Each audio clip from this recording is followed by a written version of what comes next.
Hello students and dear parents. मैं इस समय एडवोकेसी कर रहा हूँ आप सब बच्चों की तरफ से, नीट के एस्पिरेंट्स की तरफ से और मेडिकल के बच्चों के साथ साथ आईआईटी के एस्पिरेंट्स बच्चों की तरफ से। हम लोगों ने जो केस फाइल किया है उसमें हम लोगों को अलग श्रीवास्तव सर का साथ देना है एज ए गार्जियन, और as a ex faculty of Aakash में ये बात कह रहा हूँ कि हमें अलग श्रीवास्तव सर का साथ देना है, क्योंकि इस समय अगर मेडिकल के एग्ज़ाम होते हैं तो सिर्फ मैं एक ट्वीट किया था, ये था 17 तारीख का, और वो ट्वीट को देखो, हर 20 दिन में केसेस डबल हो रहे हैं।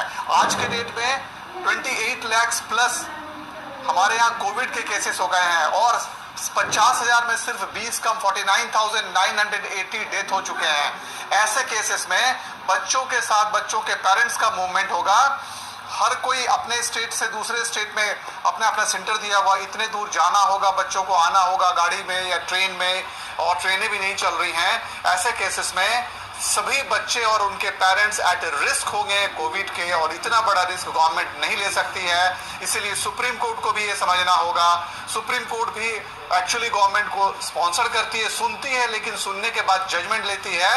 और हम लोगों की तरफ से अलग श्रीवास्तव सर को सभी लोग ट्वीट करो, हम लोग अलग श्रीवास्तव सर हम लोगों के केस को वहां पे फाइट कर रहे हैं सुप्रीम कोर्ट में, and thanks to the supreme court judgement. आज तक कभी सुप्रीम कोर्ट का जजमेंट गड़बड़ नहीं हुआ है, ये भी हम लोगों के फेवर में आएगा।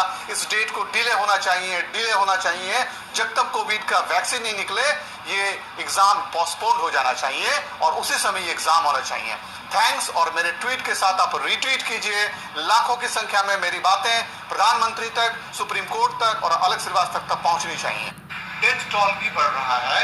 हम लोग एक फिगर ले लें तो जिस समय 22 वो खतरे की घंटी थी, अब आज की अगर बात करें तो आज के डेट में 19,64,000 इंडिया में कोविड के केसेस हैं और नियरली 56,000 लोगों का डेथ हो गया है। गवर्नमेंट डाटा बता रहा है कि 20 डेज में संख्या बढ़ रही है। एक्सपेक्टेड हम लोग अगर 13/9 को नीट का एग्जाम है, 60 लाख लोग कोविड से उस दिन ग्रसित होंगे। ऐसे वर्स्ट कंडीशन में स्टूडेंट्स का मूव करना, बच्चों के गार्जियंस का साथ में मूव करना इम्पॉसिबल है। इतने बड़े हाई रिस्क पे पीएम सर आपसे मेरा रिक्वेस्ट है, ये एग्जाम को तब तक के लिए पोस्टपोन कर दीजिए जब तक कि कोविड का वैक्सीन नहीं बन जाए।